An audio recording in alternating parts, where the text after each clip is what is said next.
আসসালামু আলাইকুম ওয়া রাহমাতুল্লাহি ওয়া বারাকাতুহু। সম্মানিত দিনী ভাই বোনেরা, আমি আশা করি আল্লাহ তাআলার অশেষ রহমতে আপনারা ভালো আছেন, সুস্থ আছেন। আলহামদুলিল্লাহ। আজ আলোচনা করব শীতের রাতে কষ্ট করে একটি আমল যদি আপনারা 21 বার করে করতে পারেন, আল্লাহ তাআলা আপনার 90 বছরের গুনাহ ইনশাআল্লাহ মাফ করে দেবেন। আপনার 200 বার হজ করার সমপরিমাণ সওয়াব আল্লাহ তাআলা আপনার আমলনামায় দান করবেন এবং আপনার পরিবার সংসারে অভাব অনটন থাকলে তা দূর করে দেবেন, ধনী বানিয়ে দেবেন। মনের মধ্যে শতভাগ বিশ্বাস নিয়ে আমলটি আপনারা করবেন, এই উদ্দেশ্যে বা নিয়তে ভিডিওটি সম্পূর্ণ দেখার অনুরোধ করছি। শীত অনেকেরই প্রিয় ঋতু, আল্লাহর প্রিয় বান্দাদেরও প্রিয় মৌসুম। কুয়াশার মিহি চাদরে ঢাকা শীতে ইবাদত বন্দেগী তুলনামূলকভাবে বেশি করা যায়, আল্লাহর নৈকট্য লাভেও অধিক মগ্ন থাকা যায়। আবু সাইদ খুদরি রাদিয়াল্লাহু তাআলা আনহু থেকে বর্ণিত হাদিসে রাসূল সাল্লাল্লাহু আলাইহি সাল্লাম বলেন, শীতকাল মুমিনের বসন্তকাল। মুসনাদ আহমদের হাদিস নম্বর 11656-তে বলা হয়েছে। এছাড়া অন্য বর্ণনা এসেছে, শীতের রাত দীর্ঘ হওয়ায় মুমিন রাত্রিকালীন নফল নামাজ আদায় করতে পারে এবং দিন ছোট হওয়ায় রোজা রাখতে পারে। বাইহাকির হাদিস নম্বর 3940। এই তাহাজ্জুদের নামাজের সময় যদি আপনারা আমলটি করতে পারেন শীতের রাতে, তাহলে আল্লাহ রাব্বুল আলামিন ইনশাআল্লাহ আপনাদেরও জীবনের সমস্ত গুনাহ মাফ করে দেবেন, হজ করার সওয়াব পর্যন্ত আপনার আমলনামায় লিখে দেবেন এবং আপনার জীবনের আপনার পরিবার সংসারে কোনোদিন আর অভাব দেবেন না। শীতের রাত স্বভাবত দীর্ঘ হয়, ফলে কেউ চাইলে পর্যাপ্ত পরিমাণ ঘুমাতেও পারে এবং শেষ রাতে তাহাজ্জুদ ইবাদত বন্দেগীও করতে পারে। ঘুমের কোনো ব্যাঘাত হবে না, আবার গুরুত্বপূর্ণ একটি ইবাদতে অভ্যস্ততাও তৈরি হয়ে যাবে। পবিত্র কোরআনুল কারিমে তাই তো আল্লাহ তাআলা বলেন, তাদের পার্শ্বসজ্জা থেকে আলাদা থাকে, তারা তাদের পালনকর্তাকে ডাকে ভয়ে ও আশায়, এবং আমি তাদের যে রিজিক দিয়েছি তা থেকে ব্যয় করে। সূরা সাজদার 16 নম্বর আয়াতে বলা হয়েছে। অন্যত আল্লাহ তাআলা বলেন, তারা রাতের সামান্য অংশই নিদ্রায় যেত। এটি সূরা আজ-জারিয়াতের 17 নম্বর আয়াতে বলা হয়েছে। এবং শীতকালে আরেকটি সহজ আমল হলো, অনেকের কাছে এই শীতের সময় ওযু করাটি কষ্টকর হয়ে দাঁড়ায়, অথচ এই শীতের ওযু বড় সওয়াবের কাজ। গরম পানি দিয়ে ওযু করলেও সমপরিমাণ সওয়াব লাভ হবে। অন্যদিকে দিন ছোট হওয়ায় ফরজ নামাজগুলো খুব কাছাকাছি সময়ে আদায় করা হয়, ফলে এক ওয়াক্তের নামাজ আদায়ের পর অন্য ওয়াক্তের নামাজের জন্য অপেক্ষা করা খুব কঠিন কাজ নয়। উপরোক্ত এতে বিপুল সওয়াব অপন্ন রয়েছে। রাসূলুল্লাহ সাল্লাল্লাহু আলাইহি ওয়াসাল্লাম বলেন, আমি কি তোমাদের এমন কিছু শিখিয়ে দেব না যার কারণে আল্লাহ পাক পাপ মোচন করবেন এবং জান্নাতে তোমাদের মর্যাদা বৃদ্ধি করবেন? সাহাবায়ে কেরাম বললেন, হ্যাঁ আল্লাহ রাসূল সাল্লাল্লাহু আলাইহি সাল্লাম। রাসূলুল্লাহ সাল্লাল্লাহু আলাইহি সাল্লাম বললেন, মন না চাইলেও ভালোভাবে ওযু করা, অধিক পদক্ষেপে মসজিদে যাওয়া এবং এক নামাজের পর আরেক নামাজের জন্য অপেক্ষা করা। সহিহ মুসলিম শরীফের 251 নম্বর সহিহ একটি হাদিস। তাহলে বুঝতেই পারছেন, আমরা শীতকালে এক নামাজের পরে আরেকটি নামাজের জন্য যখন অপেক্ষা করি, তখন আল্লাহ রাব্বুল আলামিন এর সওয়াব আমাদেরকে দান করে থাকেন এবং শীতকালের ওযুরও অনেক ফজিলত বা সওয়াবের কথাও বলা হয়েছে। তাই আমরা চেষ্টা করব শীতের এই রাতে বা শীতকালে আমরা এই আমলটি করার জন্য। আমরা যারা গুনাহ করে ফেলি, পাপাচার করে ফেলি, আল্লাহ তাআলা আমাদেরকে অবশ্যই মনের মধ্যে শতভাগ বিশ্বাস নিয়ে আমল করলে মাফ করে দেবেন।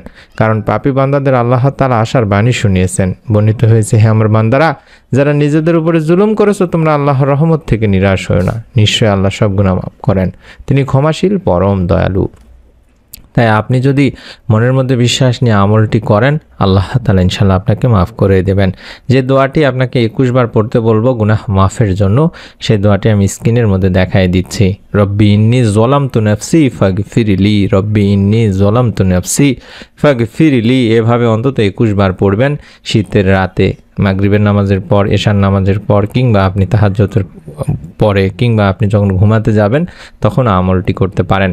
এই দোয়াটি আপনি 21 বার পাঠ করবেন, দরুদ ইস্তেগফার পাঠ সহ। এই দোয়াটিতে আমরা বলছি, হে আমার রব, অবশ্যই আমি আমার নফসের প্রতি জুলুম করেছি, সুতরাং আপনি আমাকে ক্ষমা করে দিন। সূরা আল কাসাসের 16 নম্বর আয়াতে বলা হয়েছে। এবং আপনারা যদি সম্ভব হয় এই শীতের রাতে ফজরের ফরজ নামাজ আদায় করার পরে একটি ছোট্ট আমল করবেন। বলা হয়েছে ফজরের পর থেকে ইশরাক পর্যন্ত আল্লাহর জিকির করার কথা। আনাস রাদিয়াল্লাহু তাআলা আনহু থেকে বর্ণিত হাদিস, আল্লাহ রাসূল সাল্লাল্লাহু আলাইহি সাল্লাম বলেছেন, যে ব্যক্তি ফজরের নামাজ আদায় করার পর সূর্যোদয় পর্যন্ত বসে আল্লাহর জিকির করে এবং সূর্যোদয়ের পরে মাত্র 2 রাকাত নামাজ আদায় করে, তবে আল্লাহ তাকে একটি পরিপূর্ণ হজ ও উমরার সওয়াব দেবেন। তিরমিজি শরীফের একটি হাদিস। সুবহানাল্লাহ, সুবহানাল্লাহ। শুধু তাই নয়, আবু উমামা বাহিলি রাদিয়াল্লাহু তাআলা আনহু থেকে বর্ণিত আছে, রাসূল সাল্লাল্লাহু আলাইহি সাল্লাম বলেছেন, যে ব্যক্তি শুধু উত্তম বস্তু শেখার উদ্দেশ্যে মসজিদে যায় অথবা তা শেখাতে যায়, তবে সে একটি পরিপূর্ণ হজের সওয়াব পাবে। তাবারানী শরীফের হাদিস। সুবহানাল্লাহ, সুবহানাল্লাহ। তাই আমি অনুরোধ করব দিনী ভাই বোনেরা, আপনারা অবশ্যই চেষ্টা করবেন এই আমলগুলো করার জন্য। তাছাড়া জামাতে নামাজ আদায় করার কথা বলা হয়েছে। আবু যর রাদিয়াল্লাহু তাআলা আনহু থেকে বর্ণিত, রাসূল সাল্লাল্লাহু আলাইহি সাল্লাম বলেছেন, আল্লাহ কি তোমাদের এশার নামাজ দেননি, যা জামাতে আদায় করলে হজের সমান বা সমপরিমাণ সওয়াব, এবং ফজরের নামাজ জামাতে আদায় করলে যা আদায় করার পরে তোমরা উমরাহের সমপরিমাণ সওয়াব পাবে। এটি সহিহ মুসলিম শরীফের একটি হাদিস। তাই চেষ্টা করবেন অবশ্যই আমলটি করার জন্য। পবিত্র ফজরের ফরজ নামাজ আদায় করার পরে সূর্য ওঠার পরে আরও 2 রাকাত নামাজ আদায় করবেন। ইনশাআল্লাহ আল্লাহ তাআলা আপনাকে একটি সম্পূর্ণ হজ ও উমরার সওয়াব দান করবেন, এবং আপনার পরিবার সংসারে যাতে করে অভাব অনটন দূর হয়ে যায়, আপনি যেন খুব সহজে ধনী পর্যন্ত হয়ে যান, তার জন্যই আমলটি করবেন। আমরা সবাই চাই আমাদের রিজিক বেড়ে যাক, আমরা সহজেই ধনী হয়ে যাই, জীবনে প্রাচুর্য আসুক। কিছু মানুষ তো অর্থনৈতিক দুশ্চিন্তায় এমন অস্থির হয়ে আছে যে তারা ভুলেই গেছেন মানব ও জিন জাতি সহ সব সৃষ্টির জীবিকার দায়িত্ব আল্লাহ রাব্বুল আলামিন নিজেই নিয়েছেন।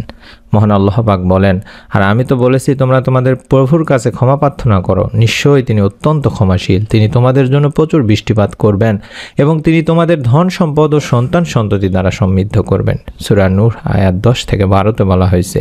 নবী করিম সাল্লাল্লাহু আলাইহি সাল্লাম তাই বলেছেন, যে ব্যক্তি অধিক পরিমাণে আস্তাগফিরুল্লাহ বা ইস্তেগফার পড়বে, যার অর্থই আমি আল্লাহ তাআলার কাছে ক্ষমা প্রার্থনা করছি, আল্লাহ পাক তাকে তার সব দুশ্চিন্তা থেকে মুক্ত করবেন, সব সংকট থেকে মুক্তি দেবেন, এবং তাকে এমনভাবে অর্থ দান করবেন, রিজিক দান করবেন, যা কোনো মানুষ ধারণাও করতে পারে না। এটি মুস্তাদরাকে হাকিমের একটি হাদিস। তাই আমাদের বিশ্বাস রাখতে হবে দিনী ভাই বোনেরা, আমাদের রিজিকের ব্যবস্থা মহান আল্লাহই করবেন। তাই রিজিক অন্বেষণের সঙ্গে সঙ্গে মহান আল্লাহ তাআলার কাছে প্রার্থনা করে যেতে হবে, তিনি যেন আমাদের উত্তম রিজিক অবশ্যই দান করেন। তার জন্য আল্লাহ তাআলার কাছে বেশি বেশি দোয়া করতে হবে। পবিত্র এই শীতকালে আমরা যদি এই ইবাদতের মৌসুমে প্রতি রাতে চেষ্টা করি 21 বার করে, প্রথমে যে দোয়াটি দেখালাম, রব্বি ইন্নী যালামতু নাফসি ফাগফিরলি, অন্তত দরুদ ইস্তেগফার পাঠ করে যদি পড়ি, এবং ফজরের ফরজ নামাজ আদায় করার পরে সূর্য জিকির করব, এবং সূর্যোদয়ের পরে আরও 2 রাকাত সালাত আদায় করব, তাহলে আল্লাহ তাআলা আমাদেরকে একটি সম্পূর্ণ হজ উমরার সওয়াব দান করবেন।